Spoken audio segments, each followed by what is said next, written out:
students of class 9th. So in the previous video lesson I have completed second law of motion. So our aim for today's class will be Newton's third law of motion. But before we going to start Newton's third law of motion, I want to give you the concept of a term known as impulse. Then we will start third law of motion. So the word is impulse.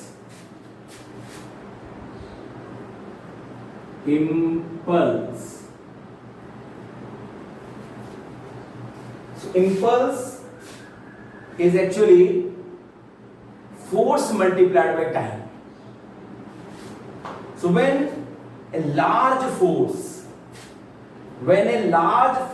acts for very short interval of time, the product of force and time is called impulse.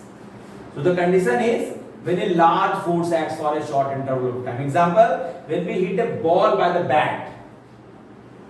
When you hit a ball by the bat, then the time of contact between bat and the ball is very, very small. And the force applied by the batsman is very large. So in that type of case, the force multiplied by time is impulse. Similarly, when we kick a ball, at the time of kick, the time of impact between force and the body, time of impact is very, very small. So whenever we have a situation like that, large force acts for a short interval of time, the product of force and time is called impulse. So we can write when a large force acts for a very short interval of time, then the product of force and time is known as impulse. So impulse is equal to F into T.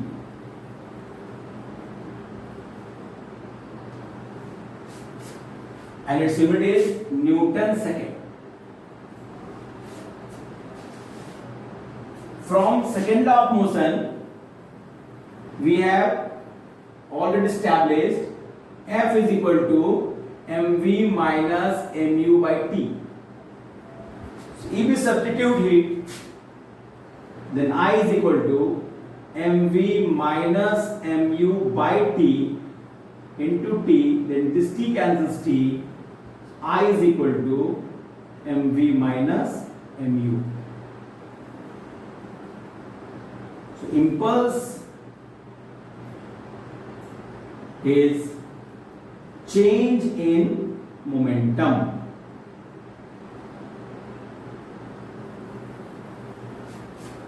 So its unit will be kg meter per second also. So we have two units, Newton second and kg meter per second.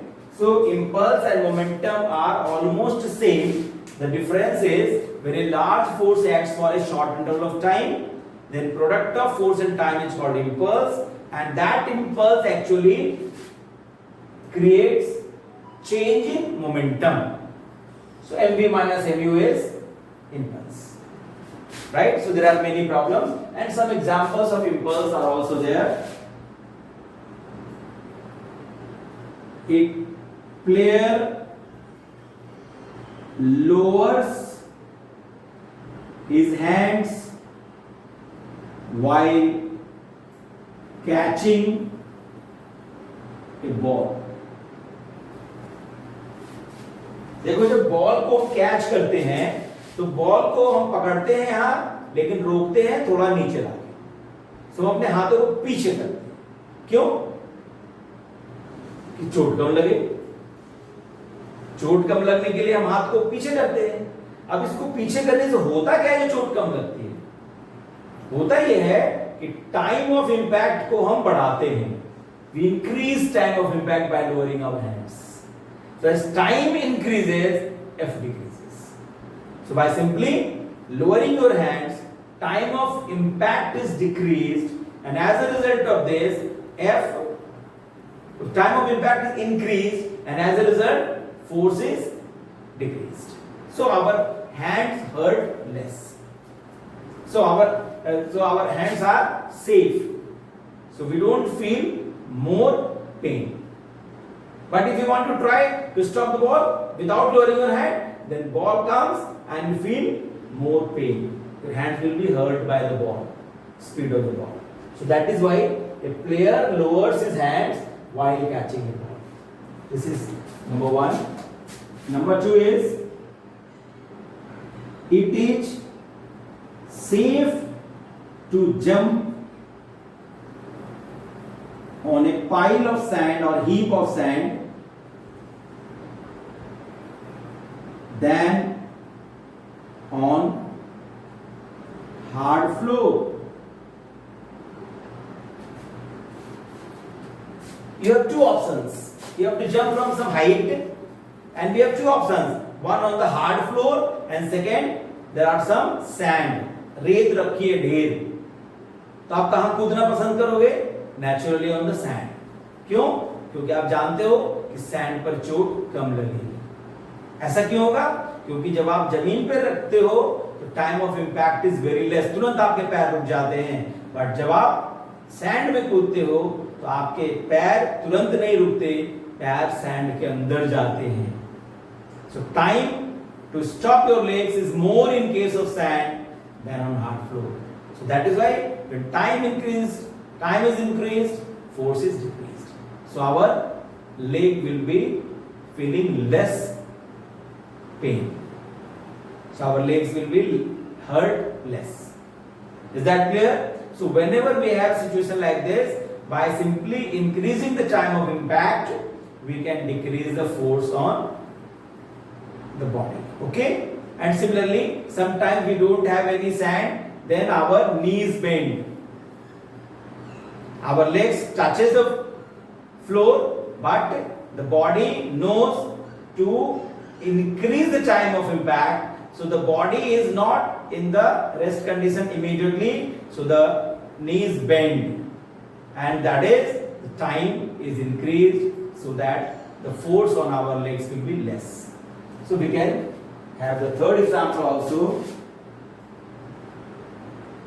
Our knees bend when we jump from some height. So these are the examples of impulse. Okay?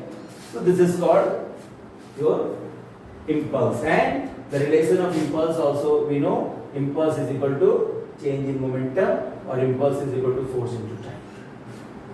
Now come to the Newton's third law. Newton's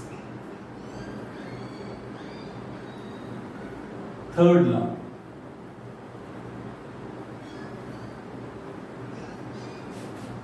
The statement is very simple. For every action, there is an equal and opposite reaction. So the one is action, second one is reaction. So actually force always comes in pairs. We don't have any condition where we can produce only action and there is no reaction. So whenever we apply a force on a body, the body also applies the force on us. Okay, so one is action and second is reaction. Action is force, reaction is also force. But the difference is, if we have two bodies, A and B, so if A gives action to B, then B provides reaction to A. So if we take FAB and this is FBA, if FAB we take is action by A to B and FBA is reaction by B to A, and according to the statement, FAB is equal and opposite to FBA. This is the mathematical expression for Newton's third law of motion. Right? And there are many examples. Example. See, when we want to walk on the floor, then what we do? We push the floor by our legs. Right? क्या करते हैं हम लोग अपने जो हमारा to है, we are applying a pushing force by the toe to the floor. So we are pushing the floor back, getting reaction from the earth, and the body moves in the forward direction. Right?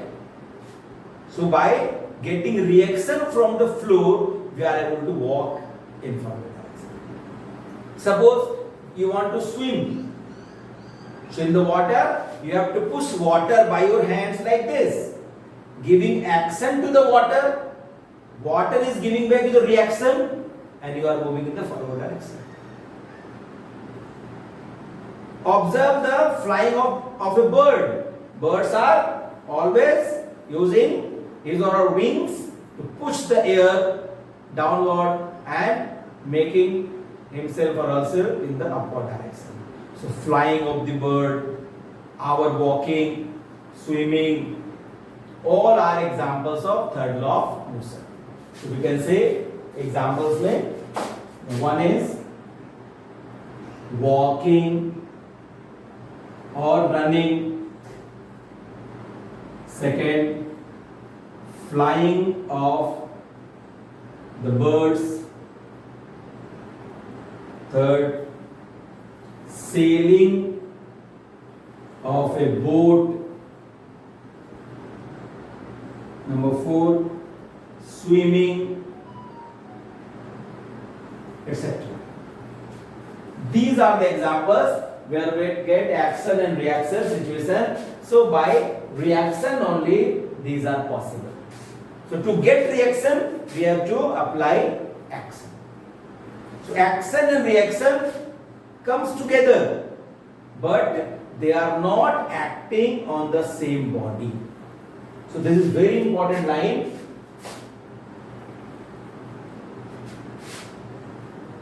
Action and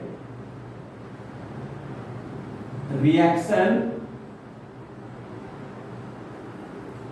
never act on the same body.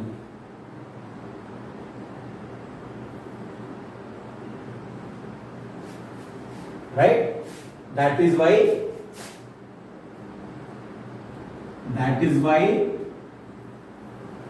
they do not cancel each.